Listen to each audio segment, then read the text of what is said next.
There is a kind of tired that sleep cannot fix. You know the one. It is not in your muscles. It is not behind your eyes. It lives somewhere deeper, in a place you cannot quite point to, in a part of you that has been running on empty for so long that empty has started to feel normal. You wake up in the morning already worn out. You go through the day doing everything you are supposed to do. You come home, you eat, you scroll through your phone, you sleep, and then you do it again. And somewhere in the middle of all of that, in the space between one obligation and the next, there is this quiet, aching feeling, like something is missing, like you are living your life from behind a pane of glass, watching it happen, rather than actually being inside it.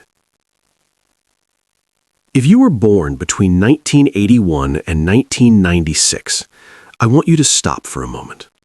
Because what I just described, that feeling, is not weakness. It is not ingratitude. It is not a character flaw or a sign that you need to work harder or think more positively. It is the invisible inheritance of a generation that was handed a world full of promises and then quietly watched every single one of them shift just out of reach. This is the silent crisis of the millennial generation. And almost nobody is talking about it because the people living it have spent their entire lives being told to keep moving. Let me take you somewhere. Imagine you are 12 years old and someone hands you a map. They tell you, follow this map and it will take you exactly where you need to go. So you follow it. You study hard because the map says education leads to opportunity. You go to university because the map says a degree opens doors. You take on debt for that degree because the investment will pay off. You enter the workforce with your qualifications and your work ethic and your genuine desire to build something. And then you look up from the map and realize the roads on it do not match the city you are standing in. The streets have different names. Some of them do not exist at all. And the people who gave you the map are looking at you with genuine confusion, wondering why you seem so lost. That map was a lie. Not a malicious one. The people who handed it to you believed in it completely, but it was built for a world that no longer existed by the time millennials arrived to use it. And the gap between the life they were promised and the life they actually inherited is not small, it is enormous.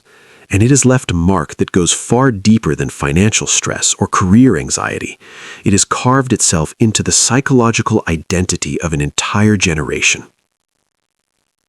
Think about what millennials actually lived through, not as statistics, as human beings. They were children in an era of genuine optimism, the 1990s, a decade that felt to those growing up in it like the world had figured something out. Technology was new and exciting rather than overwhelming. The economy was expanding. The cultural mood was lighter. And then, before they had the chance to fully become themselves, the world shifted beneath their feet. September 2001 happened, and an entire generation of teenagers learned, viscerally, suddenly, without preparation, that safety was not a given, that the ground could move, that the adults who were supposed to have answers were just as frightened as everyone else. That lesson settled somewhere deep in the millennial psyche, not loudly, quietly, the way a stone settles to the bottom of a river, without drama, simply sinking until it finds the floor. And then came 2008, the financial collapse, the moment this generation, now in their 20s, full of ambition, carrying student debt, trying to enter a job market that had just swallowed itself, discovered that the economy they had been told to trust was not built for them. Entry-level jobs that paid below the cost of living, internships that paid nothing at all, rebranded as opportunities, a housing market so out of reach it might as well have been on a different planet. And through all of it, the message from the culture was consistent. Work harder, be more resilient, stop complaining. Other generations had it worse. So millennials did what they had always done. They adapted. They took the unpaid internships. They moved back in with their parents without telling their friends. They worked 2 jobs and posted photos that made it look like they were thriving. They downloaded apps that optimized their productivity, their sleep, their diet, their mindfulness, because if the external world was uncontrollable, maybe they could at least optimize themselves into stability. And when the pandemic arrived in 2020 and dismantled whatever fragile scaffolding they had managed to build, the friendships, the routines, the in-person connections that had been quietly sustaining them, this generation absorbed that loss the same way they had absorbed every other one. Quietly, efficiently, without making too much of it. Here is what nobody told them. Grief that is never expressed does not dissolve. It relocates. It moves from the mind into the body, where it lives as tension in the shoulders, as a jaw that is always slightly clenched, as a stomach that has forgotten what fully relaxed even feels like. It moves into behavior, the inability to sit still, the compulsive checking of phones, the staying busy because stillness feels dangerous, like if you stop moving, something you have been outrunning will finally catch up. There is a concept in psychology called ambiguous loss.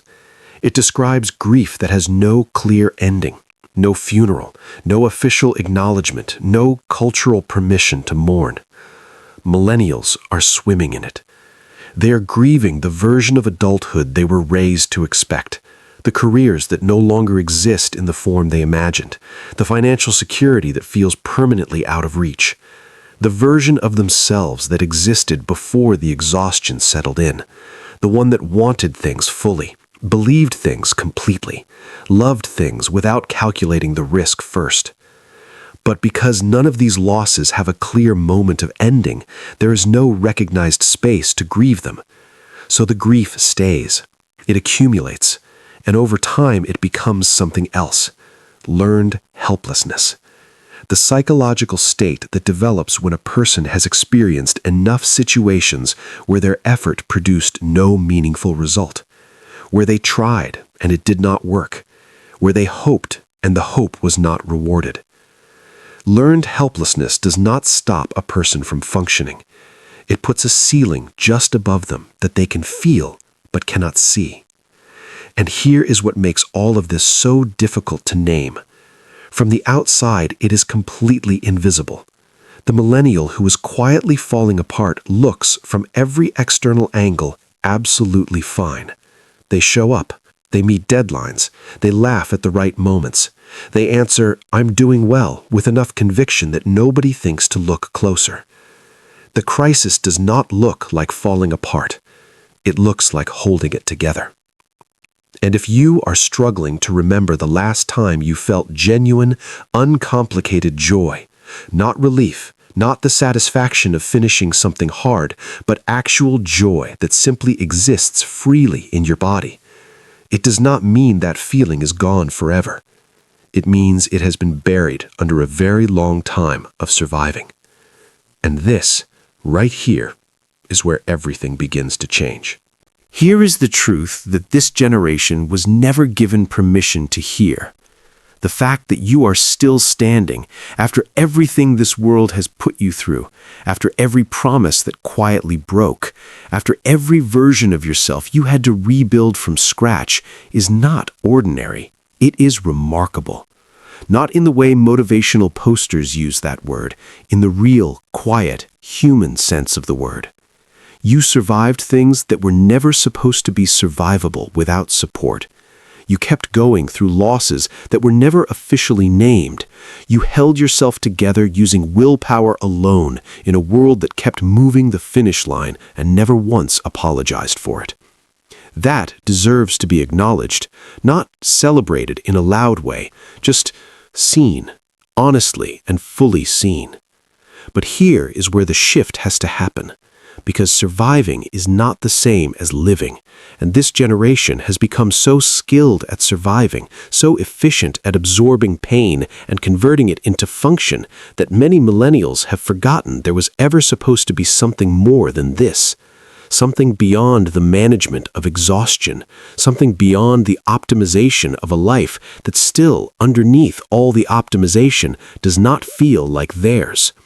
Healing for this generation does not begin with a dramatic decision. It does not begin with quitting your job or moving to a new city or overhauling your entire existence in a single weekend. It begins with something much smaller and much harder than any of that. It begins with honesty. The kind of honesty that happens in private, in the quiet, when you finally stop performing okayness for long enough to ask yourself, how am I actually doing? Not how am I managing, not how am I coping, how am I actually genuinely doing? That question, asked sincerely, is an act of radical self-compassion for a generation that was taught to ask it of everyone else and never of themselves.